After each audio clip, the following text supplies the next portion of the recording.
Hello everyone and welcome to Stan the Wine Man TV. I am your host, Stan Rutan, and this is the Blue Collar Wine Show where I help you spend your wine dollars wisely. This is part 2 of my budget-friendly wines for Christmas parties in December. There's going to be a lot of them. Personal parties at home, company parties, and there's nothing better than finding great wines that you can serve that don't bust the budget. The last episode I did, we had 4 reds. They were all pretty good. I had a few people come into the store after the episode, not the purpose of this program, but they wanted to try some of those wines that I reviewed in that episode. So not all these wines are going to make the cut necessarily. I have 2 wines here that I'm very familiar with and one that I haven't had in a while, so we'll see how they turn out. Wearing the Husky jersey again, have to do it. They beat Oregon for the 2nd time this year. Sorry, Oregon Duck fans, but Huskies have your number this year, and they're on to the working towards the college national championship. We'll see what happens. They're a good team this year. They're just really explosive. Anyway, so we have 3 reds here. I did 4 on the last one. I only do 3 on this one, and we're going to start off right away with the Photobomb by Eisenhower Cellars. This is their 2nd label. 20-tonne Cabernet Sauvignon. This rolls in at $15. It also is 2% Petit Verdot, 98% Cab. Photobomb. Cool label. Like I said, I'm thinking about starting a label consulting company in the future. Near future, hopefully. So this was the one I haven't had in a while, so we'll see how it turns out. It's Cabernet Sauvignon. Party wines, you know, you wonder, do I do a Cab? You can, depending on the Cab, of course. So, really dark in color. Almost in the black category. I can't see through it. I should probably turn on the lights, guys. Give me just a second. I'm sure the lighting is good, but you know, these help just a little bit. Sometimes I kind of get in a rush. I don't think I'll even cut that part out. It's quick enough. Okay, so dark in color. That helps. I think you need to see my ugly mug. Let's see what we get on the nose. So, a little bit challenge on the nose. I get slight currant notes, a little bit of a touch of veggie. It's a hint of veggie, almost like nettles, sorry. Where did that come from? So again, not a lot going on the nose. Let's see what we get on the palate.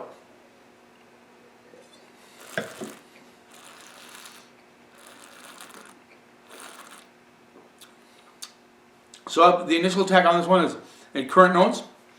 Get just a hit of that veggie on the mid palate. And the tannins are smooth up front and then they kind of get a little drier. Just a tiny bit of grip on the finish. Very, very basic Cab.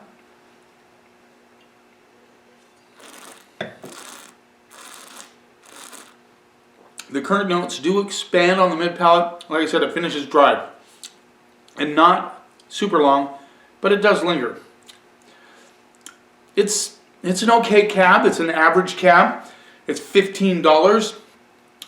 Really hard to find a great Cab at $15. Just saying, I have a couple in my, catalog that I recommend for people.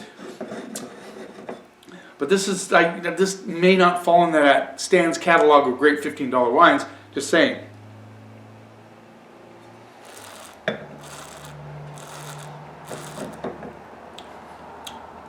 There's nothing wrong with it. That nettle thing comes out on the back end. So as far as a party wine, I'm going to say no on this one.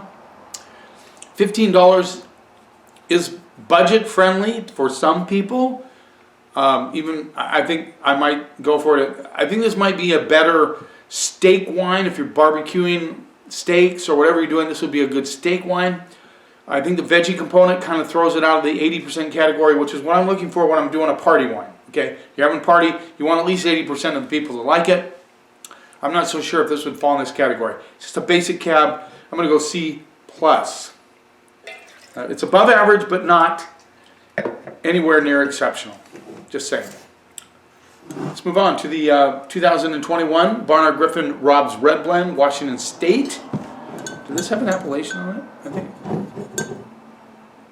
Digressing. Columbia Valley for the Photobomb. So Rob's Red Blend, Rob Griffin, I know Rob really well. Great winemaker. He used to be like the third largest winery in Washington State. Not anymore, but he's still up there. I think he's up there in the top 10. He's been around a long time, around 1983, I believe. I could be wrong. His daughter is now deeply involved in winemaking, as long as with his wine assistant, Mickey.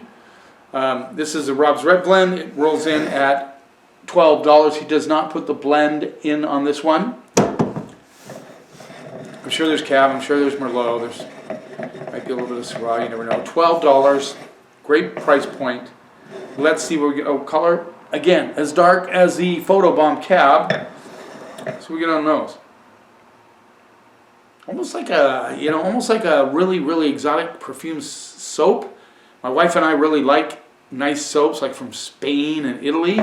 This has a little bit of that kind of soap component. A little bit of chocolate. Currants and chocolate on the nose. I'm even getting a little bit of a dried bark component. Let's see what we get on the palate.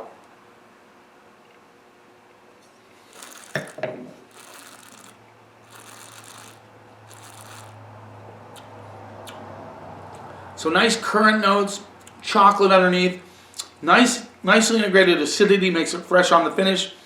It's a well-built wine, $12. I think one of the few people I know that can really make a nice $12 wine would be Rob Griffin. He just has a knack, and he tries to stay in a good price point. He always has.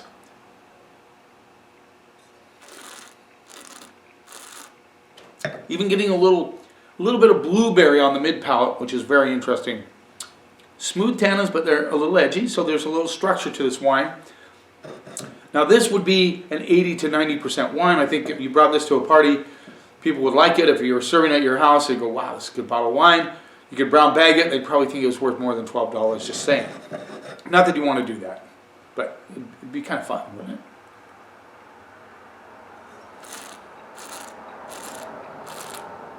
it? Nice expansion on the mid palate. The chocolate notes kind of sneak in underneath. Like I said, it's fresher on the finish.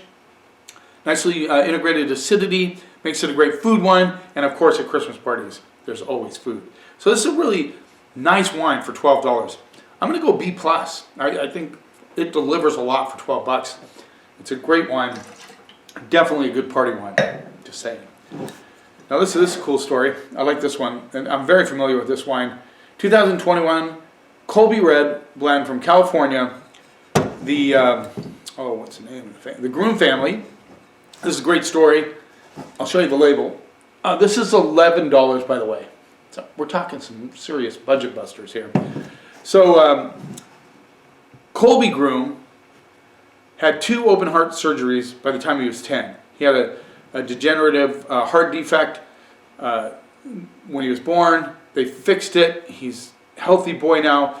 But at 12 years old, he went to his dad, who was a well-known winemaker, and said, hey, Dad, can we get together in a collaboration and make a wine and donate the proceeds to heart health research and charities and things like that? Dad thought that was a great idea. So they broke out with Colby Red, named after the son. And the picture on the back is he and his son. His son is now older, of course, and healthy. So great storyline. This is Zin, Merlot, Cab, and Petite Syrah, I believe.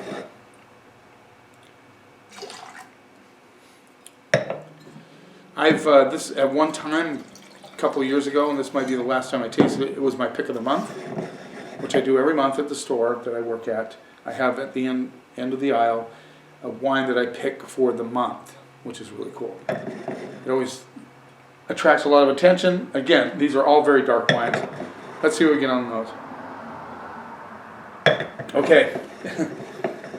I get clams on the nose. I know that's weird. I've said it before on this program. But imagine sticking your nose in a bucket of clams. That's what I'm getting on the nose. Now, when I'm at my office tasting wine with a Cellars rep, they cringe when I say that.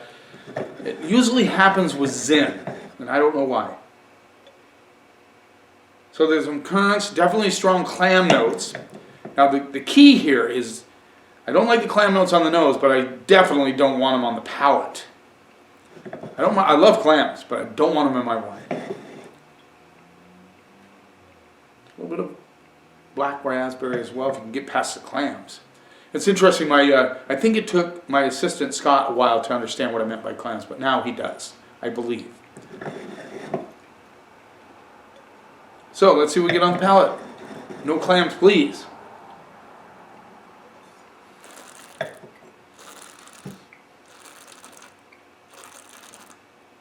Big, rich, currant, dried currant notes, black raspberry, a little bit of chocolate underneath. Now the cool thing about this wine, I'm a big Zin fan. I think I've mentioned that many times. I don't have any Zin at the house because whenever I feel like spoiling myself, I grab a bottle of Zin and polish it off. So I don't put a lot of Zin into the house, but it has a lot of Zin in it, and you're getting that kind of big, ripe currant, dried currant, black raspberry notes, but it has nicely integrated acidity, which gives it a freshness on the finish, which is really cool, because then you don't have this big, flabby, goopy wine. You get the initial attack up on the front of the palate, but then it kind of mellows out into a fresher finish, which I really like.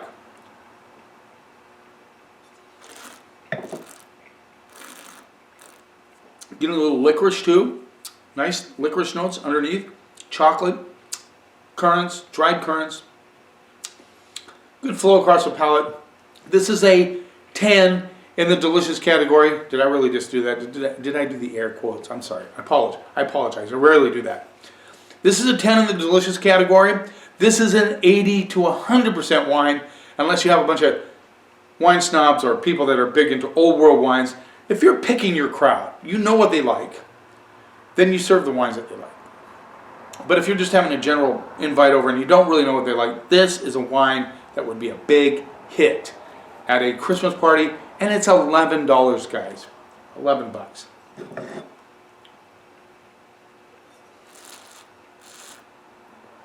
Yeah, I'm going to go B+ on that as well. It's just a really, really solid wine.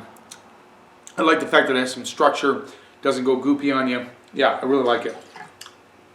There you have it. 2 out of 3 wines, great party wines. It's nice to find them, especially in that $12, $11, $9, $10 range. Really cool. Yeah, make great party wines. Thanks for taking a little time out of your day. I need to do a shout out to new subscribers. I had like 48 new subscribers in the last 30 days, which is really cool. So I need to do some shout outs. I will do that soon. Like this video if you really like it. Don't forget to subscribe to my channel. You keep watching, and I'll keep helping you spend your wine dollars wisely.